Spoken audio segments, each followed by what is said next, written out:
Guys, নিয়ে চললাম একটা মিনি ব্লগ নিয়ে। হাতে দেখতেই পাচ্ছ মেহেন্দি। রাত্রি 11:30 নাগাদ আমার হুজুর উঠেছে, শ্রাবণ মাস পড়ে গেছে, তো মেহেন্দি তো করতেই হবে। চলো কি মেহেন্দি করছি সেটা তোমাদেরকে দেখাবো, এখন বলবো না। চলো একটু শেয়ার করে দিই তোমাদেরকে কি পড়েছে।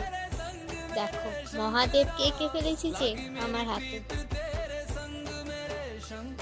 ফাইনাল লুকটা দেখে নাও, তোমাদেরকে আমি ক্লোজ থেকে দেখাচ্ছি। কেমন লাগলো অবশ্যই জানিও তোমরা। একদিকে তো মেহেন্দি পড়া কমপ্লিট হয়ে গেল, অন্যদিকে ভাবলাম যে কি আঁকা যায়, একটা সিম্পলের মধ্যেই আঁকবো। তখন আমি ভাবলাম মহাদেবের মাথায় তো চাঁদ থাকে, তো মহাদেবের মাথায় চাঁদটাকেই আঁকি। তো দেখতেই পাচ্ছ আমি চাঁদটা এঁকে ফেলেছি। বলতে বলতে তোমাদের সাথে তোমাদের ক্লোজ থেকে তোমাদের কেমন